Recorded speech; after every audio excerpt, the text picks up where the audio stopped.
Ravi de vous retrouver, Alexis, à la une de notre hebdomadaire favori, Joe Biden, 1 an après son élection. Alors, c'est normal.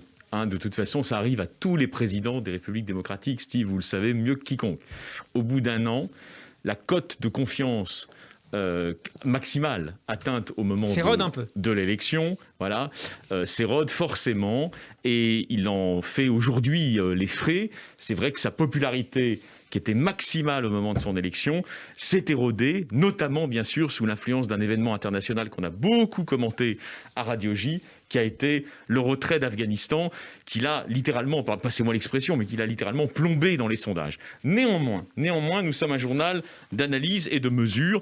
Il ne faut pas tout de suite tourner la page de Joe Biden, non seulement parce qu'il est le président des États-Unis, pendant encore 3 ans, donc de la première puissance mondiale, et puis, vous voyez, il faut être mesuré dans les analyses. Il a aussi tissé un lien de confiance qu'on raconte avec le Premier ministre israélien Naftali Bennett. Il a tissé aussi un lien de confiance avec le président de l'État d'Israël, Yitzhak Herzog, le nouveau président, et donc sur des dossiers fondamentaux pour Israël, pour l'avenir du Moyen-Orient, il continue d'avancer. Et l'un des dossiers fondamentaux, n'est pas uniquement le règlement du conflit israélo-palestinien dans le cadre stato-national, on va dire étroit, entre guillemets, qui était celui des fameux paramètres de Clinton, des accords de paix traditionnels.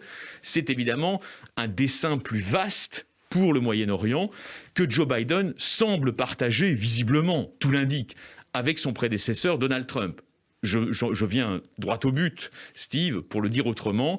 Il y a un travail de fond qui n'est pas un travail dans l'éclat de la lumière médiatique, mais qui est d'autant plus probablement substantiel qu'il est caché.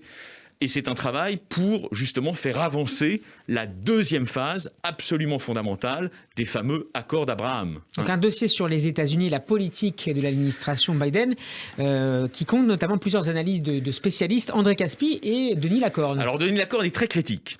Il est très critique, ce qui est, de toute façon nous avons vocation, vous le savez très bien, à être un journal de confrontation et de débat. Le débat existe sur Joe Biden.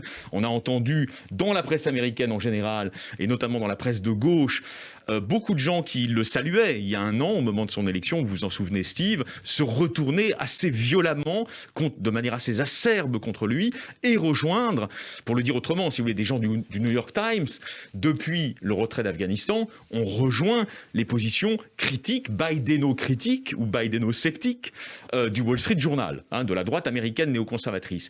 Et donc c'est vrai que Denis Lacorne exprime une critique qui a tout à fait sa place dans notre journal. Néanmoins, nous, on a le droit d'être aussi...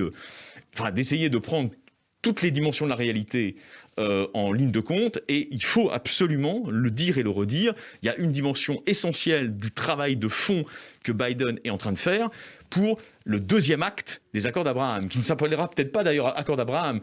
Et ça passe par quoi, Steve? Vous le savez mieux que quiconque. C'est pas une devinette à 100 000 shekels que je vous fais, à 100 000 shekalim. Ça passe par l'Arabie Saoudite. Et évidemment, si on veut continuer ce processus des accords d'Abraham, et Biden le sait très bien, c'est évidemment par Riyad qu'il faut passer en misant sur les plus réformateurs du régime qui ont envie d'avancer en direction d'Israël. Voilà pour le dossier de politique internationale de ce nouveau numéro d'Actualité Juive. Un mot sur la politique, puisque vous consacrez 2 pages au retour, en tout cas dans les librairies, de François Hollande. Alors donc ça, c'est la nouvelle chronique hebdomadaire de Michael Darmon, qui n'est pas que à Radio J, mais qui est aussi à Actualité Juive. On se partage. On se partage. Et on se partage l'excellent Darmon. Et donc l'excellent Darmon consacre sa longue chronique de cette semaine à une analyse de fond du nouveau discours de François Hollande. Ce discours, on en a parlé...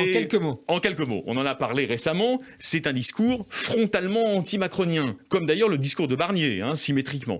C'est un discours qui consiste à dire maintenant il faut tourner la page de l'expérience macronienne, et il faut la tourner essentiellement, comme Darmon d'ailleurs le rappelle dans son papier, parce qu'il n'y a pas de ligne, il n'y a pas de cap clair, il n'y a pas de boussole. Il compare même de façon ironique et dévastatrice le président de la République à une grenouille sautant de nénuphars à d'autres. Et il dit... Et vous l'analysez très bien la semaine dernière. Il dit au sommet de l'État français, il faut qu'on revienne à un cap clair. Alors il prétend probablement pouvoir l'incarner potentiellement. Maintenant, la question que tout le monde a sur les lèvres, et donc je vais la poser, est-ce qu'il est capable de revenir dans les semaines, dans les mois qui viennent, à la faveur d'un contexte qui serait celui d'une éclaircie pour un retour, un atterrissage dans la présidentielle. Pour l'instant, personne ne le sait. Merci beaucoup Alexis Lacroix. Merci beaucoup, Steve Le Natcher. dernier numéro d'Actualité Juive est à retrouver dans tous les bons kiosques et par abonnement sur le site actualitéjuive au singulier.com. Merci Alexis. Merci beaucoup.